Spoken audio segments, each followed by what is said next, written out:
만나는 삶의 이야기들이 잔잔한 감동으로 찾아가는 김은자의 행복한 문학, 김은자 시인입니다.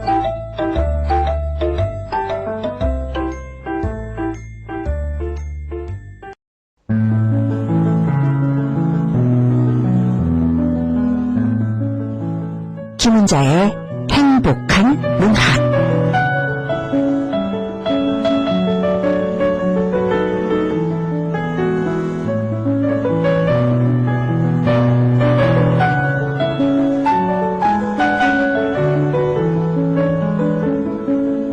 크리스마스를 얼마 앞두지 않은 주말입니다.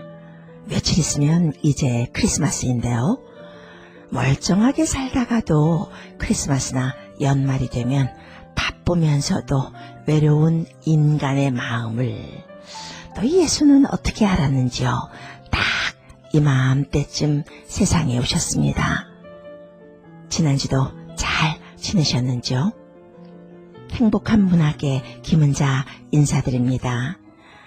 여러분들은 크리스마스 의미를 어떻게 생각하시는지요? 기독교 신앙을 가진 사람들은 예수가 인간의 몸으로 세상을 구원하러 오신 의미 있는 날이지만요.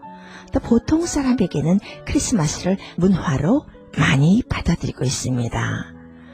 헤어진 가족들이 만나고 연락하지 못했던 친구들에게 카드를 보내고 한 번쯤은 이웃을 돌아보는 날이 크리스마스이기도 한데요.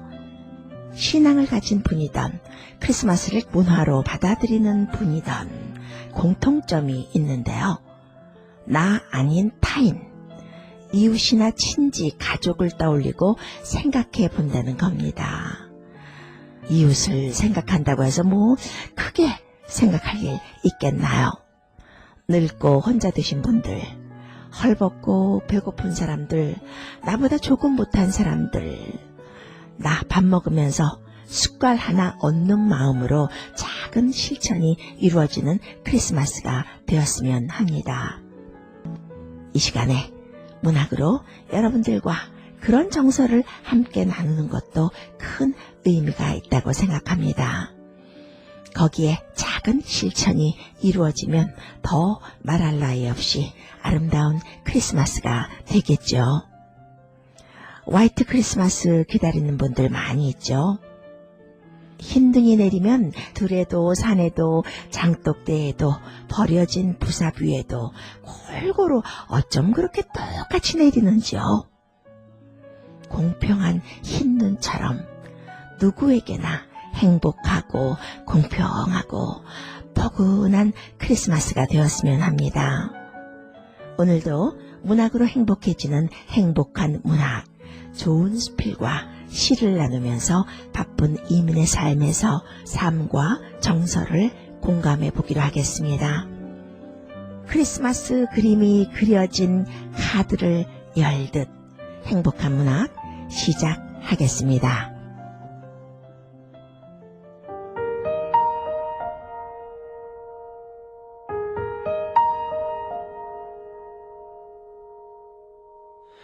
Holy night, the stars are brightly shining. It is the night of our dear Savior's birth.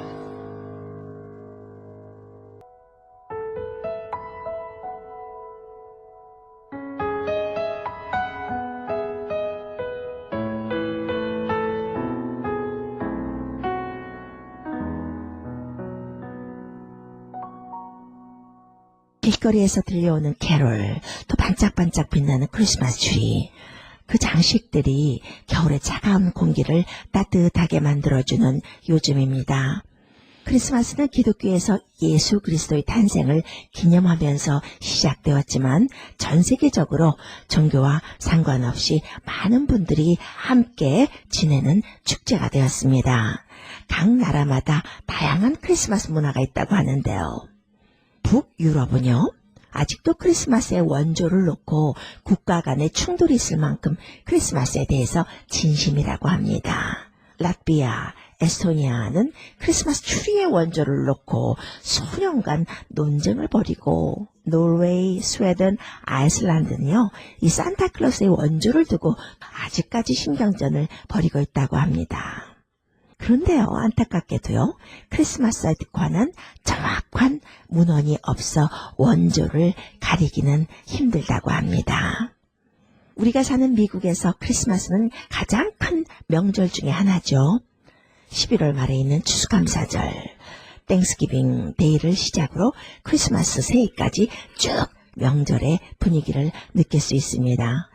미국에서는요, 어딜 가든 화려하고 거대한 크리스마스 장식을 쉽게 찾아볼 수 있는데요. 각 가정에도 너도 나도 크리스마스 추리를 꾸미고 있는데 어떻게 여러분들은 크리스마스 장식 예쁘게 해놓으셨는지요? 사랑하는 사람들과 크리스마스 카드와 선물을 주고받는 크리스마스.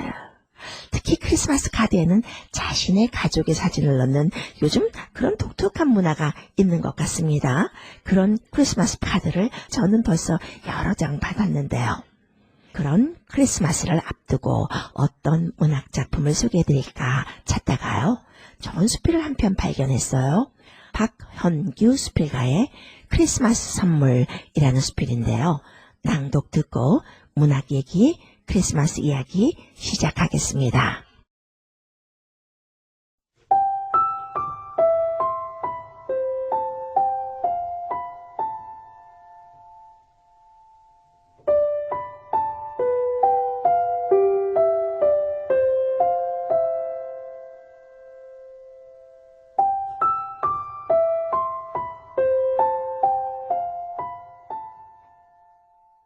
툭 신문 던지는 소리가 새벽에 고요를 깨운다.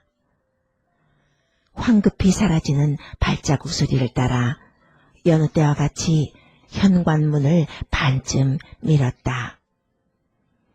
새 밑에선 새벽 찬기가 얼굴을 확 덮친다. 신문을 집어든 내 상체 일부분을 문 안으로 선뜻 걷어들이지 못한다. 두어뼘 거리에 여미하게 포장된 종이 상자 하나가 나의 시선을 붙잡았기 때문이다. 인기척을 찾아 고개를 길게 내밀었다. 어둠이 머물던 곳곳에 희붐 한만이 밀려들 뿐 아무도 없다. 상자를 집어들었다. 손에 잡힌 모양새. 무게가 전해주는 느낌으로 봐서 상자 속 내용물이 무엇인지 짐작이 갔다. 견물생심. 내 집 앞에 있으니 내 것이 분명할 터. 순간 욕망이 나의 얕은 분별심을 지워버린다. 조심스럽게 상자 속을 들여다보니 네 예견대로 롤케이크 2개가 얌전히 누워있다. 가지런한 모습이 평온해 보인다. 이른 새벽에 누가 가져다 놓았을까? 상자 속 여기저기를 살펴보았다. 귀퉁이에 아기 손바닥만한 한 노란색 메모지가 보인다. 행복한 크리스마스 되세요. 이름도 성도 없다. 간밤에 산타 할아버지가 다녀간 것일까? 유년 시절 그렇게도 많이 기다리던 빨간 고깔 모자에 하얀 수염을 단 산타 할아버지가. 피식 웃음이 나온다. 20여 년 전의 사건이 떠올랐다. 우리 집 큰딸. 여름이가 중학교 들어가기 전까지만 해도 나는 매년 성탄 이브가 되면 산타가 되었다. 아이가 갖고 싶어하는 것을 미리 준비하여 잠든 시간 몰래 머리맡에 두곤 했었다. 그러면 자기가 바라던 것을 산타 할아버지에게 얻었다며 만족해하고 좋아했었다. 산타 할아버지는 제가 원하는 것 마음까지 알아맞힌다며 신기해하면서도 한없이 행복해 했었다. 한 번은 이런 일이 있었다. 잠든 줄 알고 선물을 들고 들어갔다가 자지 않고 산타 할아버지를 기다리고 있는 아이에게 들키고 말았다. 당황한 나머지 급하게 둘러댄 말이 골목길에서 산타 할아버지가 우리 집을 찾기에 내가 대신 전해주겠다며 받아서 왔다고 해 위기를 모면한 적도 있었다. 이렇듯 내 나름 주도 면밀하다고 믿었던 산타 역할도 아주 오래가지 못했다. 아이들의 성장 앞에 후유증을 동반한 채 무너지고 말았다. 초등학교 6학년이던 해이다. 크리스마스 날 우리 집에 아이 친구들 서너 명이 놀러 왔었다. 신명나게 놀던 아이들이 얼마 후 다투기 시작했다. 가만히 들어보니 사건의 원인 제공자가 바로 나였다. 문제는 산타 할아버지가 실제 있느냐 없느냐 존재 여부였다. 우리 집 아이가 간밤에 얻은 선물 곰인형을 산타 할아버지가 주고 간 것이라고 자랑했더니 친구들이 일제히 웃으며 이 바보야, 산타 할아버지가 어딨어? 하고 반박했다. 왜 없어? 해마다 크리스마스가 되면 우리 집에 오시는데. 그리고 이봐, 어젯밤에도 나에게 선물을 주시고 갔잖아. 얼마 동안 전애들끼리 옥신각신하더니 급기야 사건의 불똥이 내게로 번졌다. 딸은 시시비비를 가릴 판결관으로 나를 지목하고 아버지에게 물어보자며 인형을 들고 친구들과 함께 내 방으로 왔다. 어린아이들 앞에서 내가 뭐라고 해야 좋을지 몰라 한참을 이 아이 저 아이 얼굴만 번갈아가며 쳐다보았다. 판결관이 아니고 죄인이 된 기분이 들었다. 난감하다 못해 창피하기까지 했다. 결국 황희정승의 내 말도 옳고 내 말도 옳다 일화로 얼버무리며 분쟁은 일단 잠을 재웠지만 더 큰 일은 뒤에 있었다. 아이들이 돌아간 뒤 딸아이에게 모든 사실을 털어놓을 수밖에 없었다. 네가 지금까지 받은 선물은 엄마 아빠가 가져다 놓은 것이라고 얘기를 했다. 가만히 듣고 있던 아이가 적잖이 실망하는 눈치를 보이더니 엄마 아빠가 나를 바보로 만들었다면서 대성통곡하는 바람에 달래느라 몇 날 며칠 애를 먹었다. 많은 시간이 지났지만 내 가슴 한켠에는 아직도 그 아이들 모습들이 깊이 새겨져 있다. 내 얘기를 듣고 영 이해가 되지 않는다는 듯 몇 번이나 고개를 갸우뚱거리던 그 순진무구한 표정들. 지금 헤아려 보니 다들 30대 중반이 되었을 나이다.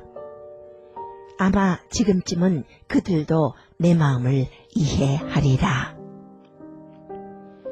그저께는 두 아이 엄마가 된 딸로부터 전화가 왔다. 해마다 이맘때가 되면 그 옛날 아빠에게 꼴딱 속았던 산타 할아버지 생각이 난다고 했다. 그러면서도 이제는 제가 옛날 아빠같이 산타가 된다고 해서 한바탕 웃었다. 안방에 자고 있는 아내를 깨웠다. 여보, 간밤에 산타 할아버지가 다녀간 모양이네. 잠시 나이를 잊고 호들갑을 떨었다. 단잠을 깨운다는 짜증 섞인 목소리가 아니다. 아내는 어머, 선물이 뭐예요? 하고 묻는다. 아이나 어른이나 크리스마스 선물은 싫지 않은 모양이다. 아내와 나는 빵을 한 조각씩 떼어 입에 넣었다. 고맙게도 누가 두고 갔을까?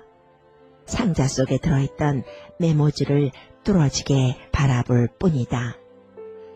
곧 짐작이 가는 사람이 있는 듯 아내는 입가에 미소를 짓는다. 맞아, 그 집일 거야. 예감이 틀림없어. 라며 입을 떼었다. 멀지 않은 곳, 우리 집과 대문을 맞이하고 있는 이 장로님 댁이라고 했다. 그제야 나도 동감이 갔다. 5년 전 이곳으로 이사오던 첫 해에도 이런 적이 있었다. 그때는 직접 건네받았기에 오늘같이 우리 부부가 머리를 맞대고 골똘히 생각할 필요가 없었다. 갑자기 입안에 든 빵 조각이 목구멍을 넘는데 더디다. 성탄절은 해마다 있었지만 나는 이웃의 작은 사탕 하나를 나눈 적이 없다.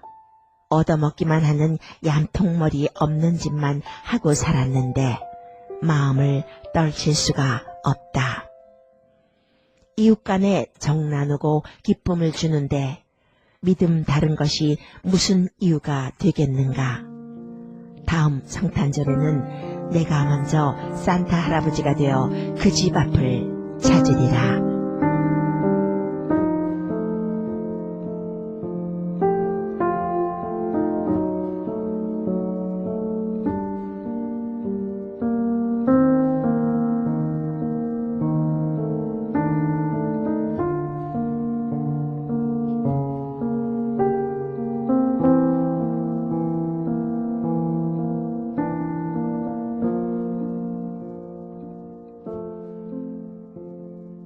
여러분들의 자제분들도 아직도 크리스마스 산타 할아버지가 있다고 생각하나요? 여러분들은 몇 살 때 산타 할아버지가 없다는 것을 알게 되었는지요? 산타클로스가 있다고 생각하는 동안이 가장 순수하고 행복했던 시절이 아닌가 싶습니다. 주위에서 보면요, 자연스럽게 산타 할아버지가 없다는 것을 알게 되는 것 같아요. 이 수필에서처럼 친구들과의 대화 속에서 많이들 알게 되는 것 같고요. 제 경우에도 그랬던 것 같습니다. 그런데 수필 속에서는 진짜 산타클로스가 나타났네요. 집 앞에 누군가 작은 선물 박스를 놓고 간 겁니다. 대문을 마주하고 있는 건너편 집 이 장로님 댁이 가져온 선물이구나 짐작했을 때 얼마나 좋았을까요? 또 얼마나 미안했을까요? 생각하지 못한 이웃이 나를 생각해준다는 기쁨과 고마움, 그리고 따뜻함. 그런데 아내와 함께 빵을 조금씩 떼어 먹는데 말입니다. 갑자기 입안에 든 빵 조각이 목구멍으로 넘기기가 힘든 거예요. 생각이 많아지는 거죠. 아, 성탄절은 해마다 있었는데 우리는 이웃에게 작은 사탕 하나를 나눈 적이 없구나 싶었던 거죠. 내가 먼저 실천하는 성탄절. 그러게요. 서로의 종교, 문화는 다르지만 이웃 간의 정을 나누고 기쁨을 나누는데 내가 먼저 실천하면 기쁨이 배가 될 것 같습니다. 가족만을 위한 크리스마스는 아닙니다. 우리가 사는 사회, 그리고 이웃, 지구 반대편에 있는 이름도 모르고 얼굴도 모르지만 헐벗고 있는 자, 나 아닌 타인을 돌아보는 것이 크리스마스가 아닌가 합니다. 어릴 적부터 크리스마스를 파티로 인식시켜주는 것보다 벙어리 저금 통장을 뜯어서 가난한 이웃을 아주 조금이라도 도와준다든지 따뜻한 선물을 준비한다든지 이렇게 작은 것들을 나누고 나 아닌 이웃에게, 가난한 이웃에게 나눌 수 있는 그런 마음을 배우게 하는 것도 좋은 것 같아요. 그렇게 자란 아이들이 어디 삐뚤어 나가겠나요? 평소에 아이들에게 이런저런 교육을 하는데요. 이렇게 공식적인 명절에 작은 것을 실천하게 해서 의미 있게 보내게 하는 것, 스스로 커다란 성취도 느끼고 또 이웃과 사회를 향한 따뜻한 마음도 배우는 산교육입니다. 여러분 찰스 디킨슨의 크리스마스 캐롤이라는 중편 소설 아시죠? 거기에 나오는 주인공 스크루지 이야기는 많이들 알고 있을 거예요. 찰스 디킨슨은 영국을 대표하는 9세기의 소설가였는데 섹스피어를 버금가는 작가였습니다. 풍자적인 소설, 또 감상주의적 휴머니즘이 잘 어우러진 그런 작품을 쓴 작가인데요. 그 중에 1942년에 발표된 작품이 크리스마스 캐롤인데요. 디킨슨의 대표 작품이기도 합니다. 크리스마스 캐롤의 주인공은 스크루지 영감이에요. 돈과 이기심에 사로잡혀 있는 지독한 구두쇠. 거지들조차 그에게 구걸하지 않을 정도로 대단했습니다. 스크루지는 크리스마스에도 돈 쓰기가 싫어서 혼자 지내고요. 또 하나뿐인 조카가 집에 초대해도 가는 것을 거절합니다. 길에서 마주치는 사람들이 메리 크리스마스라고 인사를 하면요. 그것마저 받아주지 않아요. 인사하면 또 호응하고 또 뭔가 줘야 하고 조카 집에 가면 뭐라도 사가야 되고 그러니까 그런 돈이 다 아까운 거죠. 구두쇠 하나로 끝나는 것이 아닙니다. 관계를 망쳐버리는 거죠. 그렇게 텅 빈 집에서 홀로 지내던 그 스크루지에게 어디선가 쇠사슬 소리가 어느 날 들립니다. 과거 함께 동업을 했던 욕심쟁이 말리인데 말리가 죽어서 유령이 된 거예요. 과거의 욕심과 죄로 인해서 쇠사슬에 묶여있는 말리를 꿈에서 봅니다. 근데 그 말리가요, 꿈에서 스크루지에게 너도 나처럼 될 거야. 그러면서 이 새 유령을 보여줍니다. 과거, 현재, 미래. 스크루지에게 과거를 보여주는 첫 번째 유령과 또 현재를 보여주는 두 번째 유령, 미래를 보여주는 세 번째 유령이 차례대로 나타납니다. 스크루지는 그 행복했던 과거에서 점점 돈 때문에 악질로 변해간 자신의 모습을 거기서 보게 되는 거죠. 그리고 미래에 자신이 죽은 후에 사람들이 모두 아이고 저런 한심한 노인, 천하의 구두쇠 그런 식으로 말하는 것을 보면서 깜짝 놀라서 잠에서 깨어나게 되죠. 다행히 모든 것은 꿈이었습니다. 스크루지는 마음의 회개를 하고 나서 마치 다른 사람처럼 변하기 시작해요. 다음날 크리스마스에 직원 집에 칠면조도 보내고 또 가난한 사람을 위해서 써달라면서 큰돈을 기부하고 하나뿐인 조카의 집에 가서 크리스마스를 함께 즐겁게 보냅니다. 그 일로 그 구두쇠, 그 못된 스크루지는 진정한 행복을 깨닫게 되는 거죠. 다른 사람을 돕고 함께 어울리면서 아무것도 아닌 작은 일에 큰 기쁨을 느낄 수 있다는 것을 알게 되면서 마음 부자가 된 겁니다. 오늘 나눈 수필도 그렇고 찰스 디킨슨의 크리스마스 캐롤도 그렇고 이 사랑과 선행, 자비와 관심 그런 것들이 이 세상을 아름답게 살아갈 수 있는 방법이고 또 가장 중요한 것이 아닌가 그런 생각을 합니다. 오늘 나눈 수필 크리스마스 선물을 쓴 박헌규 수필가는요. 경북 영천에서 출생했습니다. 영남대학교 국어국문과와 대구대학교 교육대학원을 졸업했고요. 신라문학 수필부문 대상, 수필세계 신인상을 수상했습니다. 수필사랑문학회, 대구 수필가협회 회원으로 활동 중에 있습니다. 크리스마스를 맞이해서 오늘은 여러분들에게 수필도 수필이지만 또 크리스마스에 관한 시 한 편도 소개해드리면 좋겠다 싶어서요. 시 한 편 준비해봤습니다. 오늘 소개할 시는요. 그 어느 시보다 진정성이 있고 그 어느 시보다 감동적인 시이지만요. 누가 썼는지 모르는 작자 미상의 시입니다. 크리스마스의 의미를 듬뿍 담은 겸손하면서도 따뜻한 시인데요. 제목은 누가 알았으랴. 낭송 듣고 돌아오겠습니다.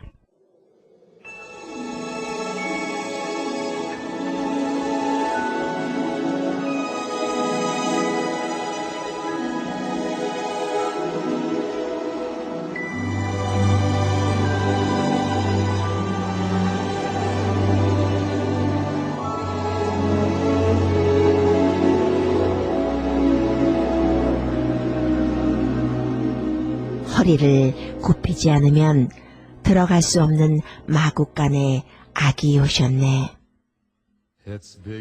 무릎을 꿇지 않으면 뵐 수 없는 어여쁜 악이. 누가 알았으랴?